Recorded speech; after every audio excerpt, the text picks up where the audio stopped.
Hi, I'm Dave Paynter, the Reserve Manager here at Slimbridge. Welcome to another episode of our Wildlife Weekly.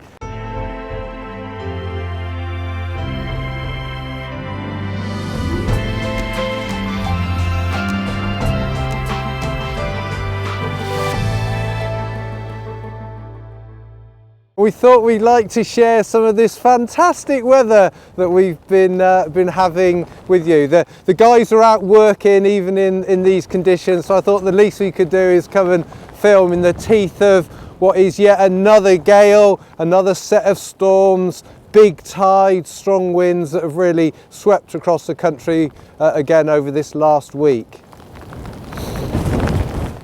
One of the great features of the Severn estuary, of course, is the famous Severn Bore. Normally here at Slimbridge we see it as a bit of a ripple an hour or two before the high tide. This weekend it was exceptional. Huge waves coming up the river, moving at 15 to 20 miles an hour, and we could even see it rather unusually from the heights, from the Holden Tower especially. You can really feel that energy that's out there in the estuary. A few surprises as well. During the high tide we've got a resident pair of roe deer which bred for the very first time on the reserve just last year, but they were driven out by the high tide and had to escape across the Dumbles, swimming up to their necks to get away from the floodwater. And I'm afraid to say some disturbance as well. Dog walkers on this occasion, with dogs chasing the deer into that flood water. One of the things that we have to guard for here on the reserve. One of the real highlights of this weekend was yet again a set of massive tides which flooded right across the Dumbles here. This is really quite special. The upper reaches of the salt marsh here are known as Atlantic salt pasture, this fantastic naturally occurring short grassy habitat, the traditional home to our grazing waterfowl. One of the key species that really attracted Peter Scott to come here to Slimbridge to set up the Wildfowl and Wetlands Trust was the European white-fronted goose, and I'm going to let Geoff explain a little more about that.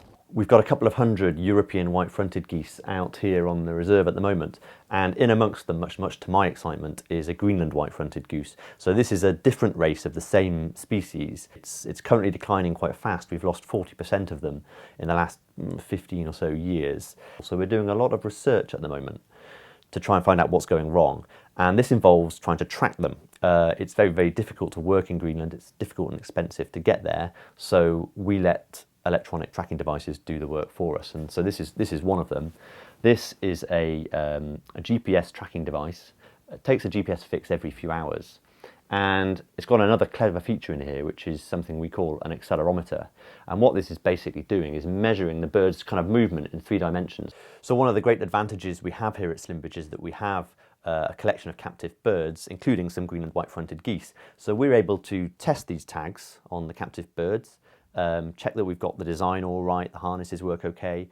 And also in the case of these accelerometers, we can film captive birds going about their business with an accelerometer on and use that as a sort of ground truthing of what these traces look like when we know exactly what the bird is doing. And we can then use that to translate what's happening for a wild bird that's thousands of miles away.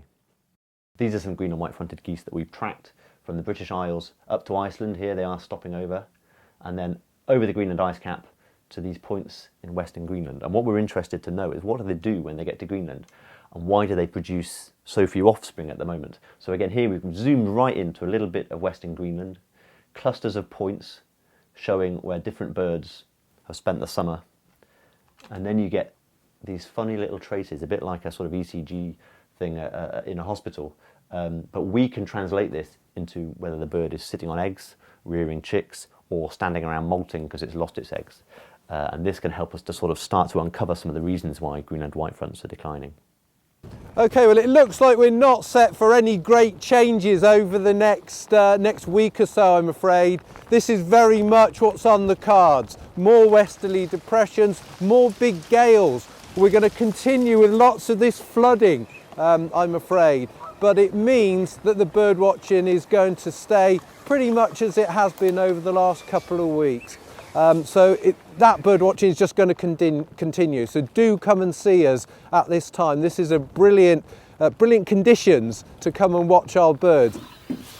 If you've enjoyed this video, please do share it with your friends on Facebook and Twitter. Visit our YouTube channel, and if you want more information, go to the WWT website. Do enjoy this weather.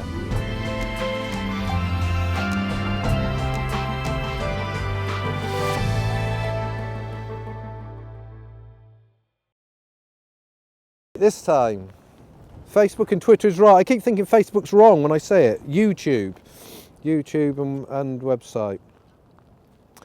Okay, once again, if you've enjoyed this video, please do share it with your friends on Facebook and Twitter. Visit our YouTube channel, and if you want more information, go to the WWT website.